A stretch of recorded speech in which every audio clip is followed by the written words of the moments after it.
Hey guys, you may not know how to varnish just the hair, and I know that sounds kind of dumb, but just in case you don't know how, I'm going to be varnishing these babies' heads. The heck? I'm sorry, my dog's just right in here, scared me. Shh, quit, quit. Shh.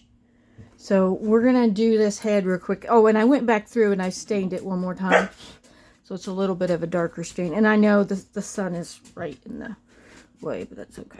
So I've got my satin, irresistible satin. So you're just gonna kind of blend it in.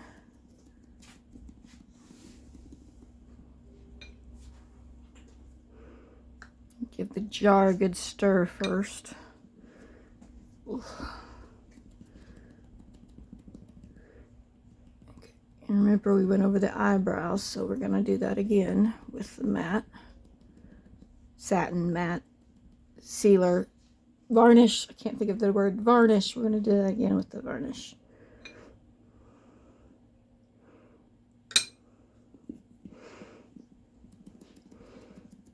So you can see it's not really hard. You're just gonna kind of blend it to where it's a lighter, like this is the regular thickness, I guess, but whenever you're going over the skin itself, like skin, you just want to keep patting it until it's almost completely dry, because you don't want a big glob of matte on there that's not pounced right.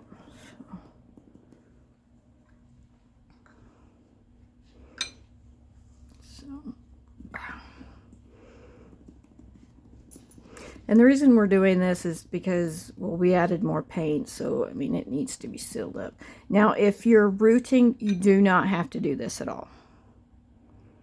And if you're rooting and you want it sealed, you probably should use something else.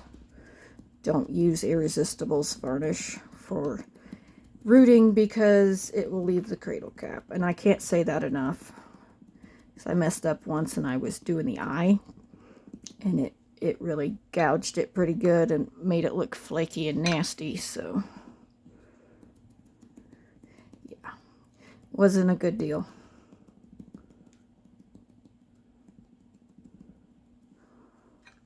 I had to send it off to get fixed. It was bad. And the sad thing was, it was a sold out kit, so I was really freaking out over it. It's that Evangeline. I did a ethnic series on her. So basically, she was completely done and ready to go, and I was rooting her lashes, and I got, on this side, I guess I got some of that varnish, the Irresistible's varnish, down into the crease, and bam, what a horrible mess. Yes, I almost cried. Almost. But it's fixed. So I'll be painting her again sometime.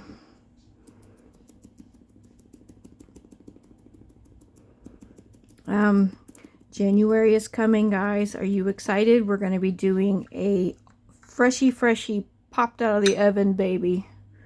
That may sound gross, but it'll be in January, probably the second week. I need to wait for a paycheck, and I'm gonna get a belly plate. I'm gonna order a belly plate for him, and Heather Angel's gonna make me a umbilical cord, so I'll need to make sure I've got money for both of those.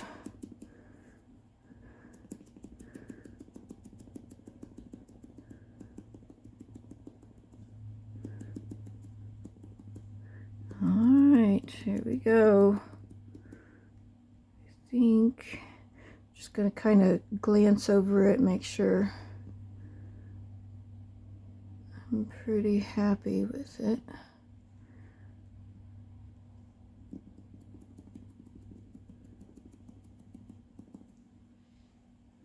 Okay, so while I'm on camera, I'm going to show you Macy too. So I don't know if you could tell a big difference, but with Macy I especially found a big difference, because her hair was more was lightly painted, and there were not as many of the bigger strokes, and I went through and I put little teeny tiny ones like we did the baby hairs in between all the strokes. So she has a lot more little tiny hairs. So whenever I stained it, it made those little tiny hairs look normal.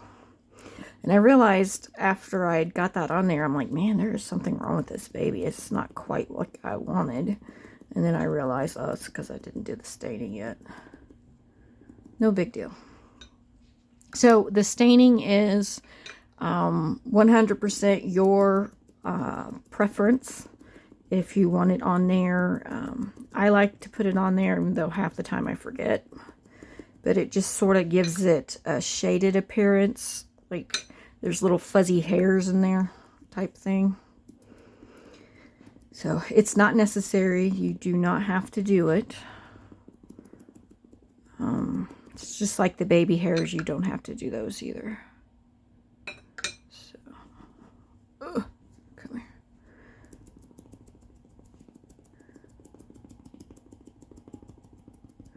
So, I'm pretty happy with how these have turned out. Okay, so these, since they have more varnish, since they have more varnish, I'm going to have to bake them twice again. Just like I normally would with varnish. I keep calling it a sealer because when I did air dry, it was a sealer. So that's probably why. But this is a varnish.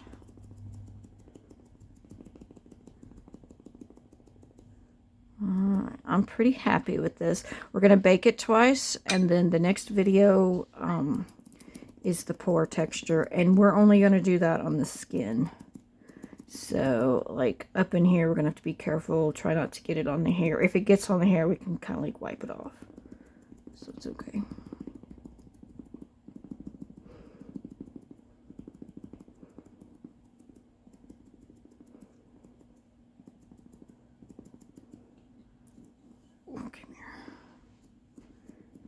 Fingers keep getting trapped in that neck hole.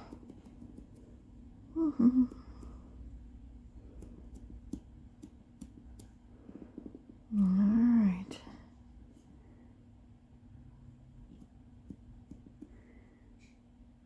Alrighty. Oops. Goodness. Might help to do the other eyebrow, right?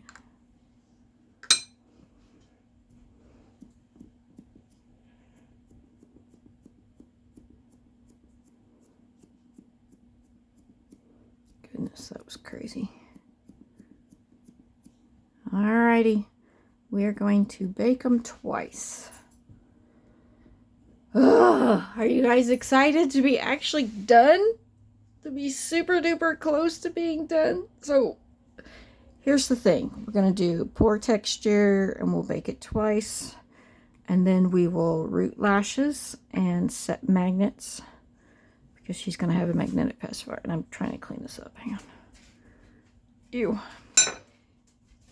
So, yeah. About got it. So, yeah, that's it. Gonna root lashes, set magnet, and we need to use, I've got Duraclear High Gloss sealer. Yeah, it looks just like this. So I got this at Hobby Lobby. It was like $8. So, and we put that in the phalange parts. And you can do it on their toenails and fingernails, but I use the regular mat for the nails. And then don't forget to do the lips and inside the nose as well. So we'll be doing all that on the next couple of videos. We're going to do pour texture, and then we're going to get it ready for assembly. And then there'll be a separate video of assembling it. So it takes a while to do all that stuff. Unfortunately, I don't go very fast. So. Anyway, that's it. Thanks, guys.